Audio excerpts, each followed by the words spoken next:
Hey there, hope you're doing well. This is a series that we've been doing. This is episode 13 on the Transitional Book of Doctrines and Discipline of the Global Methodist Church. This is for all people who want to understand how this new denomination is being set up, and especially as we approach the convening conference of 2024, what it is that we're going to be augmenting and discerning together shall be the culture and the covenant going forward in this new expression of the Methodist Wesleyan identity. So I'm Jeffrey Rickman. I'm the pastor in Nowata in Delaware, Oklahoma. Very small rural setting, but I have a nice studio here and I have a passion for this, so I hope you do too. I hope you're ready to engage in this with me and TJ. TJ and I are both in plaid today. How are you, TJ? Yeah, we are. I didn't even think that. I'm all right. We're going to finish section 4, part 4 today, or we should. If we don't, sorry. No, we will, for sure. And next week we'll begin on the episcopacy, and we know that that's something that a lot of people care about. But today's section deals with very practical aspects of ministry. Last week we talked about being admitted into ordained ministry. Today we're going to start off with paragraph 417, which starts talking about leaves of absence. We're going to be talking about retirement, and then we'll conclude this section on lower level ordained ministers. So anything else to be said before we dive in, TJ? I don't think so. Let's get into it. Okay. Paragraph 417, leaves of absence. I'll read first. A change in conference status may be affected by the following. And there are several points. Point 1 is voluntary leave process. Clergy may request in writing a voluntary temporary leave of absence of up to 1 year from their ministerial duties due to medical needs, family circumstances, or other personal issues. Transitional leaves may similarly be granted for clergy in good standing who are temporarily between appointments. Such a change in conference status may be granted or terminated by majority vote of the clergy members of the annual conference upon recommendation by 2/3 of the annual conference board of ministry. Between sessions of annual conference, a voluntary leave of absence may be granted or terminated by a 2/3 vote of the board of ministry with the recommendation of the bishop and a 2/3 majority of the presiding elders or district superintendents. Renewal of voluntary leave may be made annually by the majority vote of the clergy session for a period of up to 5 years. After that time, the clergy person must choose either honorable location status, which we'll talk about in a bit, or senior status, which we will also talk about in a minute, with the approval of a majority of the clergy session. Either status discontinues the person's eligibility for appointment and does not require annual renewal of status. All right, so let's stop right there and digest. So, did you notice any differences between that and what the United Methodist Church has? No, but to be fair, I never really looked into it in the Book of Discipline and the UMC. You never took a leave of absence at all? I've never taken one, and I've never been interested in one. I've thought about sabbatical, which it covers here in a little bit, but no, I've never. I don't know. Like it's something I've wondered about and tried to prepare for because different crises do come along where it's hard to function. Right. So in such an event, yeah, what would I want to do? But I haven't prepared in the sense that, hey, I need to know the process in case somebody anyway. Yeah, there's really no reason to look at it until you need it, I guess. Yeah. No? Yeah. It's so in my own former annual conference, there was a guy who caused an issue because he decided he was a woman and went through a transition into being a woman, and they put him on. I think he went on voluntary leave. Before Oklahoma or Oklahoma? Oklahoma, yeah. Oh, okay. This was just a couple years ago. I thought I told you about this. I guess I don't remember this. Yeah.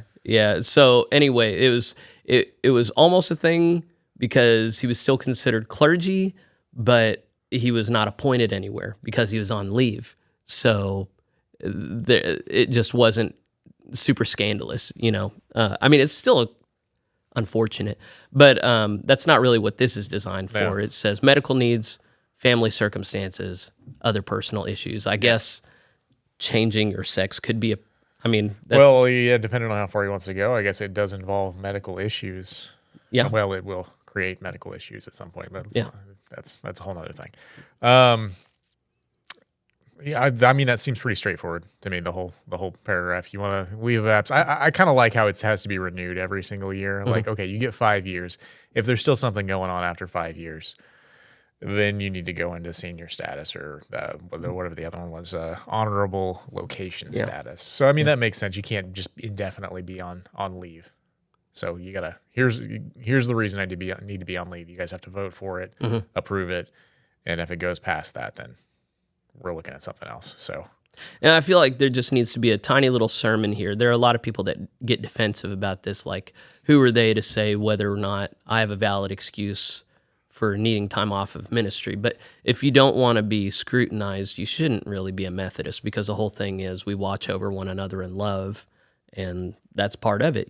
Sometimes we get too into ourselves, and we need somebody to tell us, hey, you need to get over it. You need to move on. Or if you can't move on, we need to move you out of this position that you're in. So anything else you want to say before we move on? No, I don't think so. I think that one's, like I said, I think that's pretty straightforward. Okay. Let's do point 2, voluntary leave conditions. Clergy persons on voluntary leave shall have no claim on conference funds. I wasn't sure. A couple of times in this section we're going to deal with who has claim on conference funds, and I'm not sure what that would mean at all. Like, have you gotten this? I guess if there. So when I read it, I assume there are some circumstances that the annual conference would be paying for this. In most cases, it was going to be the local church, because it does make. Yeah, I'm just not reference to familiar with any situations other than like a church planter where the conference is paying anything for an maybe individual. like what is the what we talked about last week? Chaplains. They're Usually chaplains are funded by wherever they're placed. Yeah, I guess it would depend on the circumstance. Mm-hmm. So surely there are some conference employees. Okay. Yeah, that would definitely make sense. So they're being paid for. Yeah, if they're this would ordained. apply to them. Yeah. Okay. Yeah. Okay. Is it? That would include bishops too, I would assume. I don't think you can have a bishop on voluntary leave. Well, surely they have some kind of circumstances that, like medical leave. Of course, they would need that at some point. Sure. Possibly. But not for a full year. It depends on their Or age. I would paternity think. leave, maternity leave. Yeah, we'll talk about that in a minute. Yeah, but that's only 3 months. I think is what it allows for. But I don't know if there's a different fund for bishops like there is in the. Like an Episcopal fund. Yeah, I don't know. That's something ask Jeff Well, Pospisil when I talk to him. yeah, and I guess there's a whole. We're going to get to that section next week. Oh, right. Yeah. Maybe not that specific section, but bishops in general. Yeah. So I guess we'll find out then. All right. Well, let's get back to point 2. They have no claim on conference funds, but may be eligible to continue in conference health programs through their own contributions. They may serve on annual conference commissions, committees, or boards, as well as vote for clergy delegates to general or regional conferences. Persons on voluntary leave of 6 months or longer are considered inactive and, except for election of clergy delegates, do not have vote at the annual conference. However, they do remain members of the annual conference with voice, just not vote. They may continue to engage in part-time, unpaid ministry as a volunteer. Those on voluntary leave shall continue to be amenable to the annual conference for their conduct and the performance of ministry. So they're not in trouble for anything. They've not had their voice removed. They do lose their voice after 6 months if it turns out being that bad. But this the taste, the sense you get about people on voluntary leave. They lose their vote. They don't lose their voice. Right. Okay. Yeah. If I misspoke, thank you for correcting me. But anyway, the main thing here being they're not in trouble for anything. Right, They can still serve in different capacities, and there's still no get question your marks. insurance as long as you pay for it. Mm-hmm. Yeah. Okay. All right, let's go on to sabbaticals then. Point 3, sabbatical leave.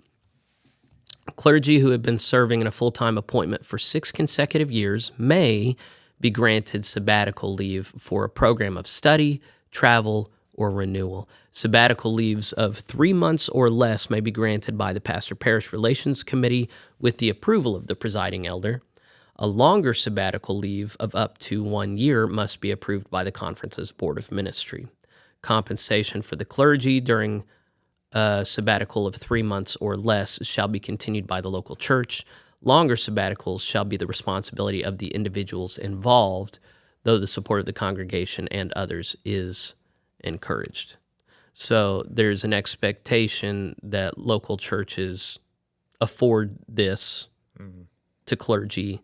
It says, it's pretty clear it should only be after 6 years of full-time work, and then it's not clear on, it can be a short sabbatical of 3 months or less, or it can be a longer sabbatical, but this is obligating local churches to fund up to 3 months. Short ones, yeah. Which, I mean, yeah, I guess it would be up to the how the local church functions if there's like a vacation period granted to the pastor.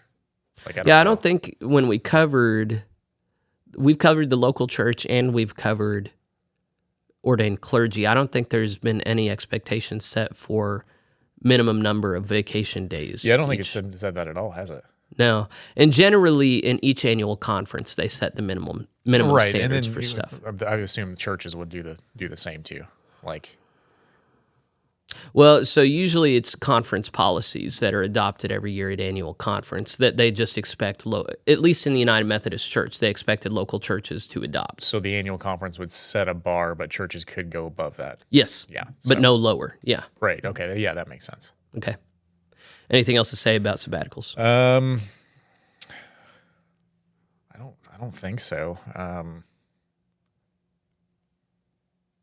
Yeah, I guess for some reason 6 years seems a lot to me. But again, that would like depend on, okay, what other time off do the churches allow the clergy? Like if they've already let them have some kind of time off for however long, then that doesn't seem like a whole lot. But if it's like, no, we're not going to provide this if you have a need or just needed vacation or something, then so that seems like culturally, okay, so obviously the word sabbatical comes from Sabbath, Sure. which is the seventh day of the week. It comes from the Hebrew, stop it is essentially what it means. But it's time for rest and renewal. But the notion is not, hey, we'll pay for 3 months for you to sit in the parsonage and watch Netflix all day. That is not it. It's hey, if you need to go study in a monastery for a bit, if you need a time of going to the Holy Land or taking an intensive course of study at a seminary so that you can be much more informed on this stuff. This is the time to really dive into something or have a kind of holy rest. Sure, okay. It's not a vacation. No, There's it really shouldn't be. If it's used as a vacation, they're abusing the system. Right, okay, yeah. Okay. All right, let's go on to point 4, involuntary leave process. So this is when somebody does not want to be on leave. This does carry the connotation. Up till now, there has not been a notion that they've done anything wrong, but this is the notion that they've done something wrong. Involuntary leaves may be requested by the bishop, 2/3 of the presiding elders, and a 2/3 vote of the annual conference. I thought it said or, but it's and, of the annual conference board of ministry. Okay, so all those bodies have to be on board for involuntary leave. The bishop, the district superintendents, and the board of ministry. Yeah. Yeah, okay. The board shall also determine what, if any, disciplinary action or other conditions are required. Examples, therapy, remedial education, etc. Placing a person on involuntary leave shall require a 2/3 vote of the clergy members meeting in executive session. So there's recommending a person for involuntary leave, and then there's enacting it. That's how I understood this. So it's recommended by those three. If those three bodies are recommending it, they bring it to the annual conference session where the ordained clergy vote on it. Vote on it, okay. which seems cumbersome to me. And in my mind, if it was my denomination, it'd be bishop can put anyone on leave at any point in time if they're acting out. Yeah, I guess the idea behind that would be like, okay, we're going to try to ferret out any power-hungry bishops or power-hungry members of the annual conference. So you got to have multiple parties involved. Yeah. Separation of powers. Yeah, it's very concerned about abuse of power. But then the cost of that is, what if you get an allegation that some pastor is abusing kids in the church, and you have to get all these people on board and get a vote of the annual conference before you can actually remove them from the pulpit. I'm more concerned about that situation than about some pastor getting unjustly removed. Right. Yeah. But maybe there's another process for... Well, so if there's a pastor that does that, surely the local church could, get that done real quick. Like, okay, we're taking him out of... He's not going to be in a pastor position at all. We're getting him out of the situation, and then the annual conference can take care of this and put him on leave of absence. Hypothetically, yes. Sure. But the problem is that a lot of local churches will stand by their pastor even when credible allegations have been made, based on how long they've been there and what kind of cult of personality there is. True. So one of the features of Episcopal leadership is supposed to be that it can act more decisively than a local church where there's a lot of confusion at times. But if we so water down the role of a bishop that he is unable to move fast at all, then that removes one of the strengths of an Episcopal structure. Yeah, I guess there's arguments for and against it. Yeah. Either way. Let's go back. Placing a person on involuntary leave shall require 2/3 vote of the clergy members meeting in executive session. The fair process for administrative hearings shall be followed in any involuntary leave procedure. So that's in paragraph 814. Which is way out there. Way out. Where are we? What paragraph are we? 417? Yeah, so we've already 814, not 414. Okay, okay, this is described in 814. All right, we'll be dealing with that in a few weeks. When an end to the involuntary leave of absence is initiated by the bishop and a 2/3 majority of the presiding elders, the annual conference board of ministry shall review the circumstances surrounding the granting of the status to determine if the conditions of the leave have been met. If the board determines that such is not the case, it may continue involuntary leave of absence. Involuntary leave may continue for up to 5 years from when it was first granted, at which time the board must pursue administrative location, which we'll cover momentarily. Termination of involuntary leave shall require a 2/3 vote of the board of ministry and a 2/3 vote of the clergy members meeting in executive session. See my previous episodes for my concerns on 2/3 being an insufficient metric. Yeah, so do you want to get rid of the involuntary leave, then the bishop has to initiate it in 2/3 of the presiding of the district superintendents. And then the board of ministry will review it and determine if it's good. And then after that, I guess all the clergy vote on it again. Yeah. So same process for initiating it as removing it. Yeah, similar.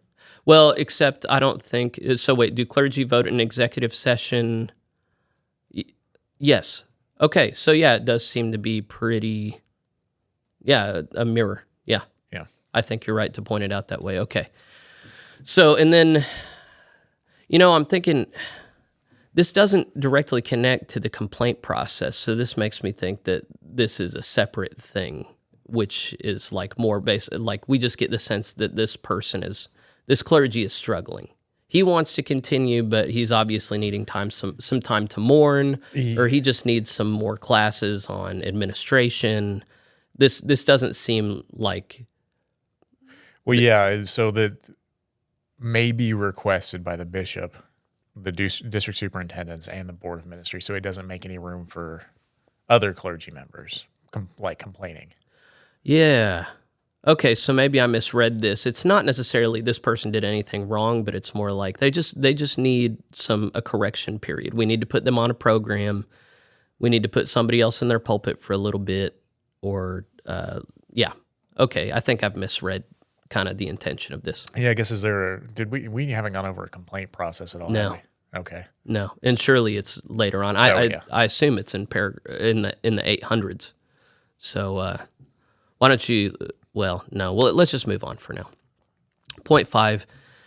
Involuntary leave conditions. Clergy persons on involuntary leave shall have no claim on annual conference funds, and the conference shall assume no responsibility for salary, pension, or other benefits during the leave of absence.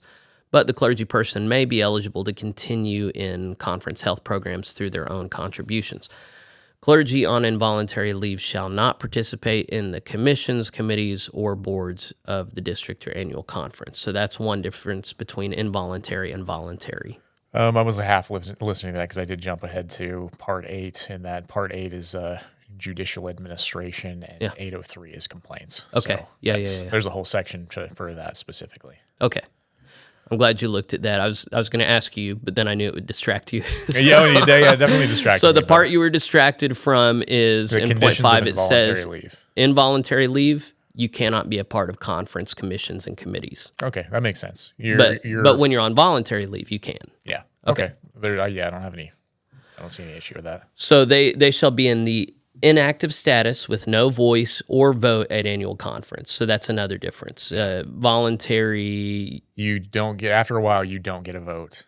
You always have a voice for up to 3 months or 6 months. You had a vote, but then you lose it. 6 months or longer. Okay. Yeah. All right. Those on involuntary leave shall continue to be amenable to the annual conference for their conduct and shall not participate in any official acts of ministry during the leave. So that's why there's kind of a stink on it. Any official acts of ministry. So like no marriages, no sacraments, nothing like that. Okay. Yeah. If we hear about you marrying a couple on a cruise line, you're out. Yeah. And then also just to say, like, you are still morally responsible to the church. So if we hear about you acting up, there was a pastor close to here, a lady pastor, who was on leave, and she got wasted on the 4th of July. Oh, no. Had a family feud. The police got called. She assaulted a police officer. And then she was summarily removed from ministry for obvious reasons, but she fought it, saying, I was on leave. Oh, wow. So this is just, explicit, just even if you're on leave, if you misbehave, you're out. Yeah, act like a Christian when you're on leave. Don't assault police officers. Yeah, that's pretty basic. Okay. I forgot I knew that story. All right.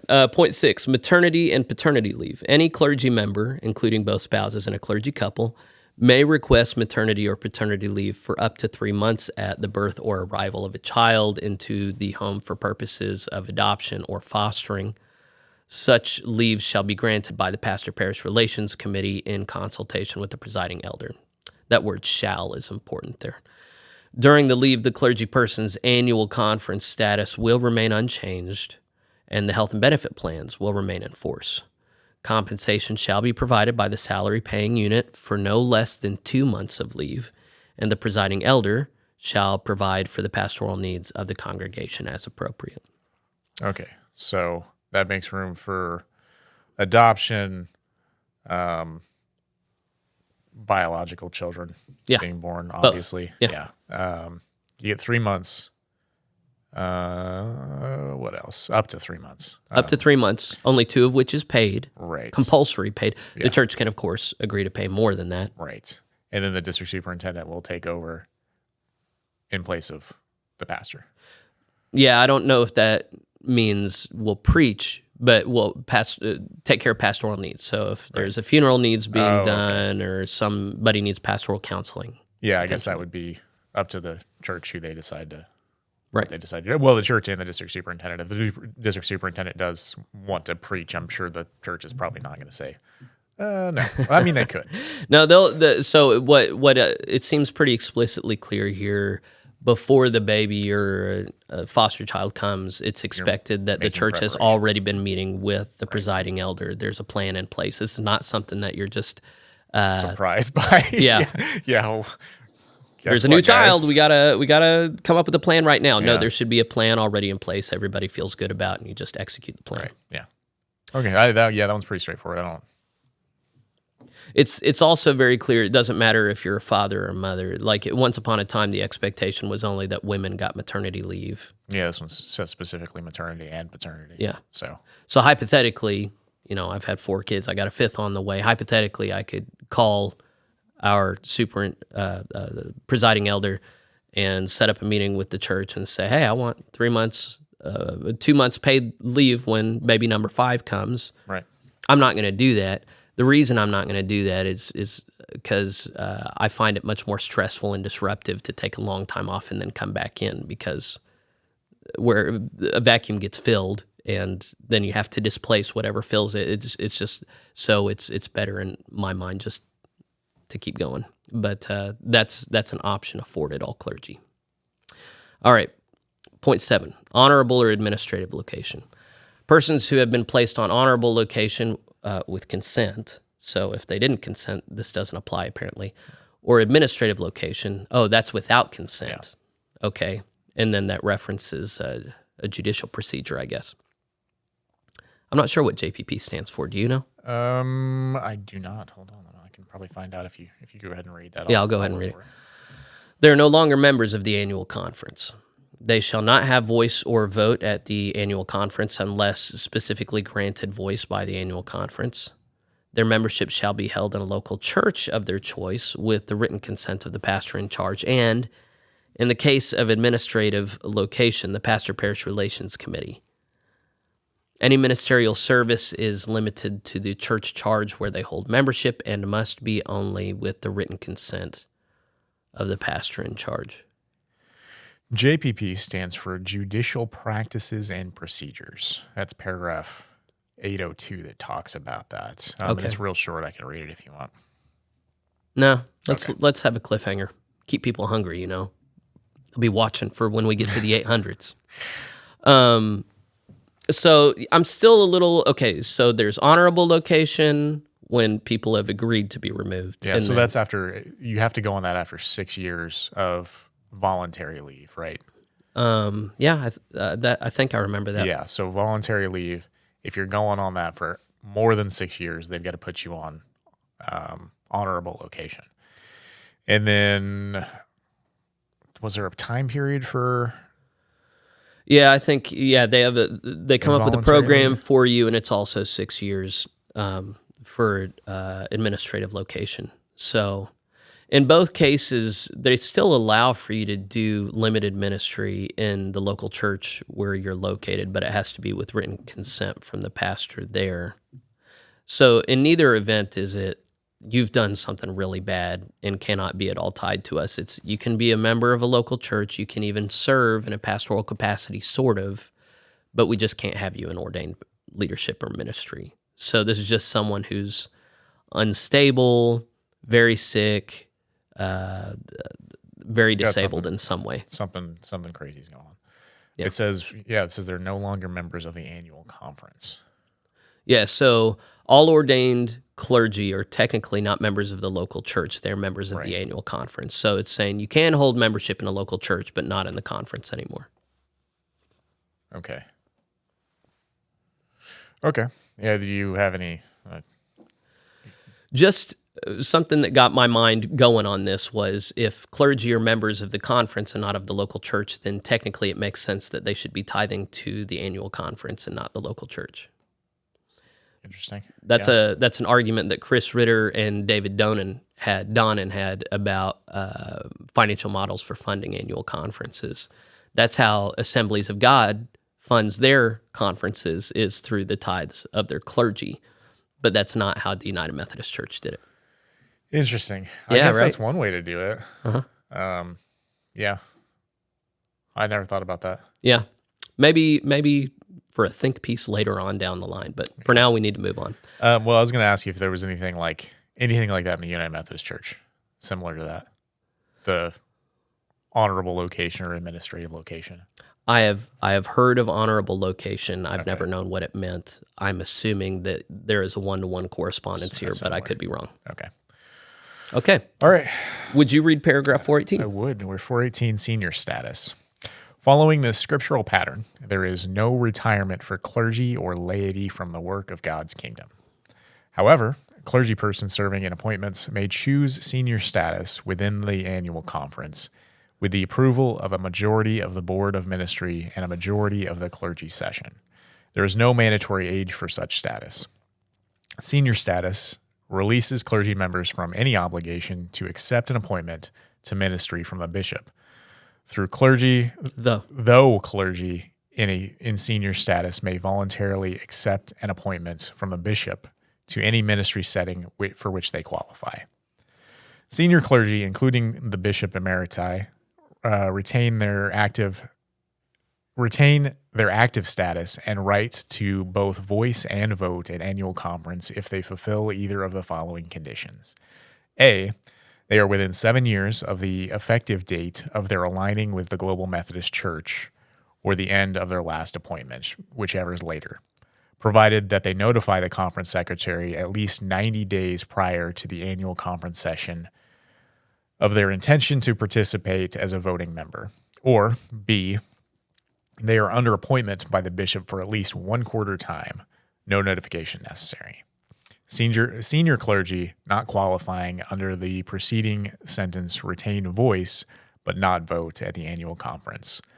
Those in senior status, whether active or inactive, may be elected as a delegate to general or regional conferences and serve on district or annual conference commissions, committees, or boards.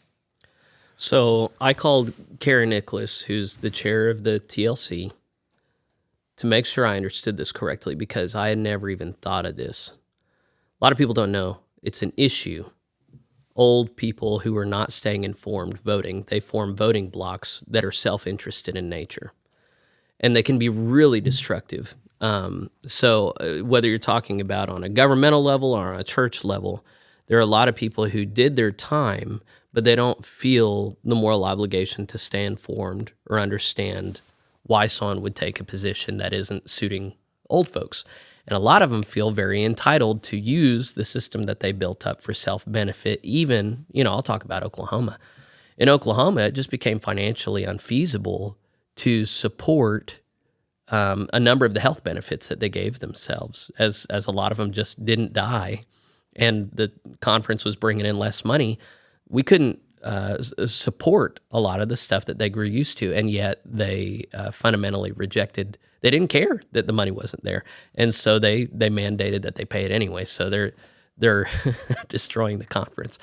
How do you limit the voice of retired older folks? Well, first off, you get rid of this notion of retired. Nobody's ever retired. You can have this status that has no mandatory age. Like technically, I could apply to become senior clergy, and then in that sense, I retain voice and vote. Only for 6 years outside of clergy, right? Is that? I think was it 7 years? 7 years. Hold on, I'll find it. It was after point A, wasn't it? Yeah, they are within 7 years of their 7 years. date. Okay, so 7 years, I've got it. And then after that, I'm out. Unless I've got a quarter-time appointment, in which case I'm still staying connected. I still understand. But the whole notion is once you have had a long enough time away from the pulpit, you still got a voice. You can still speak. You can even serve as a delegate on serve in different capacities. But no, you don't have a vote anymore. And so that effectively breaks up any kind of old folks voting block. I think I told Kara, I think this is one of the smartest things that they've done to change what the United Methodist Church. I mean, I hate to say it, but old folks really have harmed the United Methodist Church in a lot of ways. You get so much pushback. Yeah. I mean, they've done what? Well, I don't know. I mean, it's just. Yeah, I can see the problem with having essentially inactive older people in a conference. Yeah, they've done their time, but you can continue. For a quarter-time appointment, if you're doing a quarter-time appointment, you still get a voice and a vote. That doesn't seem like a lot. to me. Yeah. So like you can essentially retire and do quarter time and then still retain all of it. But if you're not doing anything at all, like they give you 7 years. Yeah. And then, Yeah. sorry. See last week's episode for my diatribe on the overlap between Starship Troopers and the church. Doing time. Only those who can vote. Right. You only get citizenship if you're in the military. Yeah. I don't know. I can see saying this as a young person. I'm sure I would disagree with if I was older and I was doing this. I'd be like, no, shut up, youngin'. Yeah. I want my vote. I did my time. Yeah. Yeah, I haven't heard any older folks complain about being disenfranchised of their vote yet, which I don't know how many older folks are aware of it, but I just think, if I were an older person, what would I need to hear to be okay with this? Well, they're not losing their benefits. They're just losing their vote to do stuff at annual conference. Yeah. So you still get to retain all your benefits. Well, so it comes down to, okay, so they're not going to have a lot of the frills in the GMC that they had in the UMC anyway. But, I mean, having a vote is a big deal. That we fought a war over it to start this nation. So, yeah, there are a lot of people who, once they're disenfranchised of a vote, who, I guess I don't care as much at this point because GMC is new. But once you've given your life to an institution, but then you can't decide on its future course. Well, and I guess I can see, the point where I'd be like, no, these older folks need to retain their vote is older folks tend to be more conservative. And if we've got a bunch of young people coming in and just sucking up all the votes and then turning the conference or the GMC into whatever they determine is theologically correct or socially okay, that can be an issue. In the United Methodist Church, the older folks have not been more conservative than the younger folks. Yeah. Yeah, I know demographically in the United States they have been, but when you're talking about where older votes have been on annual conference level, generally, I mean, in Oklahoma, the retired vote was further left, yeah. That kind of surprises me. Yeah. I guess I just assumed, they're older, they'd be more conservative. No, so both on the national government level and on the fiscal impact they have is they essentially insist on draining money from other places to benefit themselves. So that's the impact that they've had on the annual conference level. Sure, I can see that. Like with you, yeah, okay. But then when you're talking about social issues, the most organized, the most active people in the denomination, young, middling, or old, have been progressive left. They're the ones that organize to vote and show up. So it's not that there are no conservative older folks. It's just that the ones that organize and vote and impact the direction of annual conferences lean left. Huh. Okay. Yeah. So we might not even see that demographic in the GMC because now it's kind of plotted a different course, kind of rebuking the left. But I just think there are certain forces that it's like based on one's social location, one's views change. So one of the things we noticed in the United Methodist Church is that someone who had a pretty good theological stance before they became a bishop, once they became a bishop, suddenly things changed, And I think that there are a lot of things that in people are solid when they're younger or middle-aged that when they get older, they just kind of lose their moorings, a lot of them. Something changes. And so it's good just to marry one's vote to one's service in the church. I think that's the thought here. I wonder if I just lost half of my base. Your audience is older and yeah. Yeah. All right. I might take that out later. We'll see. Paragraph 419. Well, let them disagree. It's yeah. We want comments. If we're wrong, tell us we're wrong. Oh yeah, we definitely want to. Yeah. Okay. Thank you for saying that. Paragraph 419. Transitional provisions.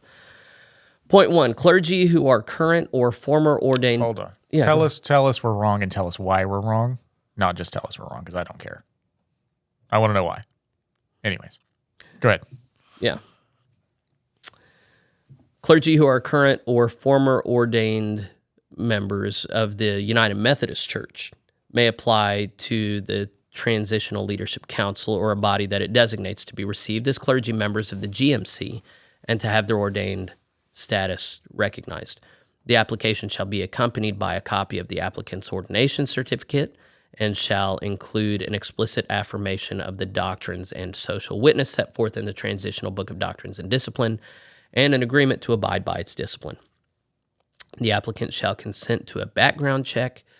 The TLC or body it designates shall review the application and vote on each application received. An affirmative vote on each application shall result in the applicant being admitted to clergy membership in the GMC and recognition of the applicant's ordained status in the GMC. So this is the process that I went through, that thousands of clergy have already gone through. It's just establishing the process whereby United Methodist explicit clergy are able to transfer in. Okay. So may apply to the okay. Point 2, current or former associate members and local licensed pastors in the United Methodist Church. Okay, this is the process I went through because I was an LLP. Point A. Okay, so let me make sure I got this right. There's a clergy person, specifically, we're the local licensed pastors, what we're getting into. Yeah. That wants to leave the UMC, join the GMC. This is the process for doing that. Yep. Okay. Just making sure we're on the same page. All right, point A. Persons who are current or former associate members or local licensed pastors in the UMC may apply for clergy membership in the GMC and to be ordained as a deacon or elder. Each application shall be evaluated by the Transitional Leadership Council bodies designated for that purpose. The application must include a copy of their certificate or license from the person's service in the UMC, a transcript of courses completed to meet the requirements of paragraph 407, and a declaration that the applicant affirms the doctrines and social witness set forth in this Transitional Book of Doctrines and Discipline, agrees to abide by its discipline. Those meeting the qualifications for ordination as deacons or elders set forth in this chapter shall, with the approval of the TLC or the body designated by it, be ordained at a service convened for that purpose. If an associate member or a local licensed pastor meets the educational requirements to be ordained as an elder and has served in the UMC for at least 2 years, the 2-year period of minimum service as a deacon in paragraph 410.1.a shall not be applicable, and the person shall immediately be ordained as a deacon and then as an elder at the same annual conference session following approval by its clergy session. So that's exactly what happened to me. Point B, those current or formal LLPs in the UMC not meeting the qualifications for ordination as a deacon or elder in the GMC may be granted a license by action of the TLC as a local pastor for a 1-year term, renewable for 2 additional years by the Board of Ministry or the annual conference in which they are appointed, while they work toward meeting the qualifications for ordination as a deacon in the GMC, provided that they are appointed to pastor a local church. After the second renewal of the license, if that person has not met the qualifications for ordination as a deacon, their authority to pastor a local church shall cease. The license shall terminate if the person ceases to be appointed as pastor of a local church. The clergy status as a local pastor under this paragraph is limited to the circumstances described here, is transitional in nature, and shall cease to exist following the convening general conference of the GMC. A pastor operating under a license granted under this provision shall be a clergy member of the GMC while licensed, shall have sacramental authority in their appointment, and shall have full voice and vote on all matters except the ordination and conference relations of deacons and elders. Such a person shall be under the supervision of the Board of Ministry of the annual conference in which they are appointed, and a supervising elder appointed by a presiding elder, a president pro tem, or a bishop. All right, Okay. That's a lot. That's a lot. Explain this to me because I'm not following. So there's local licensed pastors that have done all the things necessary to become an elder in the GMC or deacon. Let them through. There are others that were serving in the UMC as an LLP that hadn't crossed all their T's and dotted all their I's. They will get... Such as like schooling or what? Yeah. That they didn't do. Yeah, or psych evaluation, or, there are different things along the line. So, Okay. yeah, they would mostly be schooling, I think. So the notion would be we will give them a 1-year period to complete this stuff, and it can be renewed once or maybe twice. But if they still haven't completed it, then they're out. And if they try to only focus on that and not do ministry, they're also out. You have to complete your requirements and serve in the pulpit at the same time. So it really turns up the pressure on somebody I think they're trying to take people who've been sitting on the fence. There are people like me who just couldn't make it through because the institution just was hostile to me. There are other people who are fence sitters. They want the benefits of preaching, but they don't want the responsibilities of being equipped. And they're trying to help those people pick a side, do what they're going to do. Gotcha. Yeah, because the local licensed pastor thing's not something that the GMC wants to continue. No, they only want ordained clergy and laity. They don't want this. Well, what essentially happened in the United Methodist Church was you created second-class clergy. Right. There was like a status thing, and GMC is going, nope, you're either clergy or you're laity. And both are great, but we're not going to have like the upper-class tenured clergy and the lower-class salt-of-the-earth clergy. Yeah. Okay, that makes sense. I like that. Point 3, clergy will be placed in the annual conference in which their appointment is located or may transfer to a different annual conference in the connection. The clergy person will be subject to a bishop of that annual conference for appointment.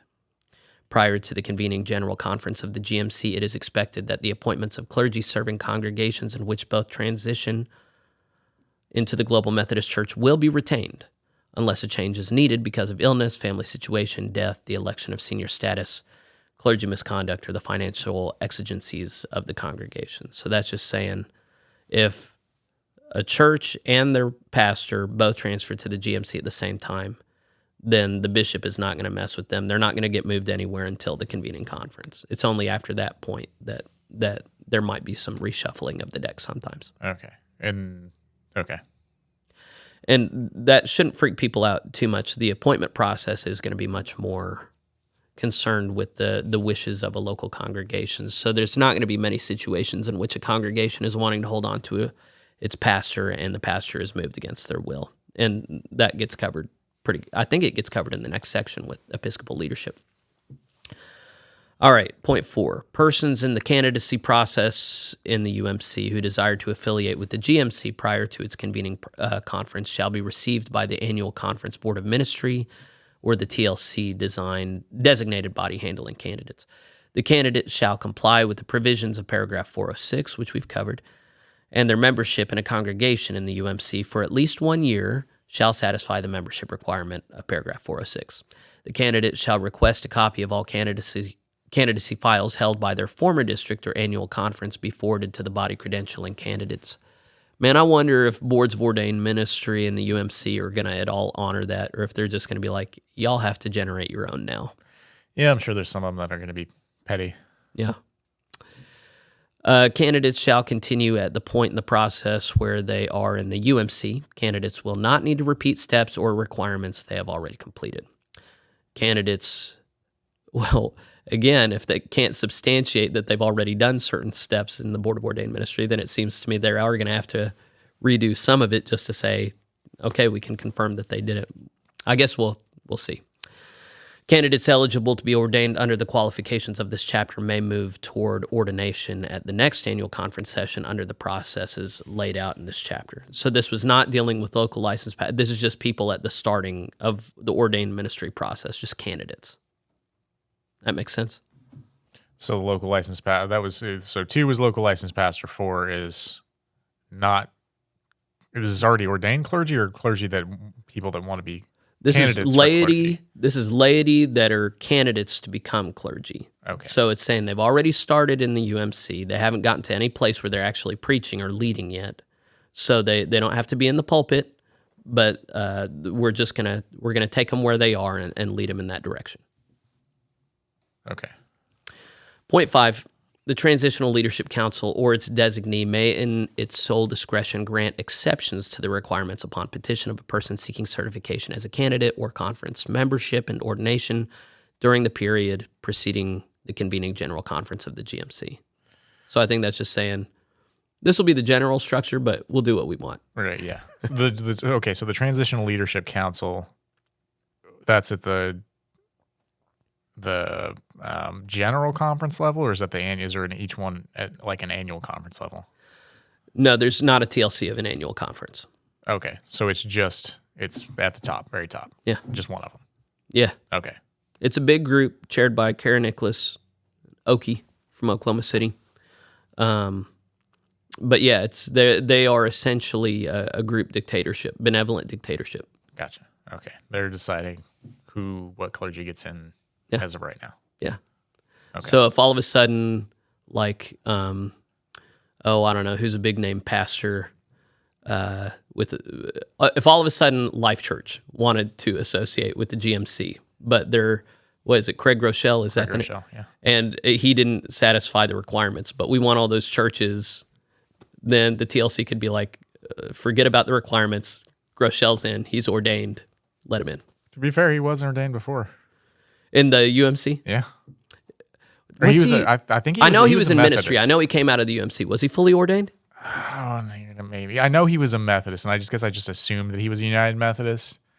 Hold on. He definitely was United Methodist. I know this is something that the United Methodist Annual Conference was kicking itself for whenever he started. Well, he was a pastor at First Church, wasn't he? Tulsa? Yeah. No, OKC. Okay, yeah, I don't know what his appointment history was. I'm pretty sure that's where he was at. So also interesting history in Tulsa, liberal larger church Boston Avenue once accepted into membership Oral Roberts, who in the 1970s, for several decades actually, was a huge televangelist, word of power, word of faith movement in the Tulsa area. There was some kind of marriage that they were entertaining between his charismatic expression of the Christian faith and the United Methodist mainline thing, maintained for a few years, but eventually fell apart. So anyway, I think this just makes provision for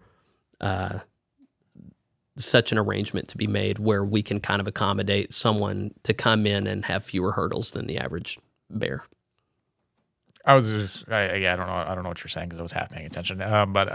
He was the associate pastor at First UMC in Oklahoma City in 1995 during the bombing, Oklahoma City bombing. It was during the bombing he was there? I can't believe I didn't know that. That's interesting. Yeah. He went to Phillips Theological Seminary, which I've watched a couple of his sermons, and I've been to a Life Church, but Phillips Theological Seminary is pretty. Oh, it's super liberal out there. I don't have anything good to say about Phillips. It's a Disciples of Christ seminary, so that should say it all. All right. Well, we've covered the rest of part 4. Next week we begin with part 5, the superintendency. It's going to deal with the role and function of bishops as we understand it. This next section is going to be under heavy scrutiny at the convening conference. A lot of people, including David Dona, I've done an interview with him, are of the mind that this is the most important part to figure out if the GMC is going to get things right. I'm not of that mind. I don't think it's the least important part. I just think culture, the integrity of the denomination is downstream from culture. So the culture angle is what I'm much more concerned about. But this matters. So we'll try and do our homework before next week so that we have worthy things to say. Is there anything else you want to say about this one that you want to wrap up? I don't think so. It is what it is. Okay. It's okay. I'm ready for next one. So yeah, I guess the main rub this week is going to be on the role of retired clergy and the kind of maybe unfair things that I've said about the role that older voting blocks play in certain bodies. So make sure to have a robust pushback that is substantial and respectful.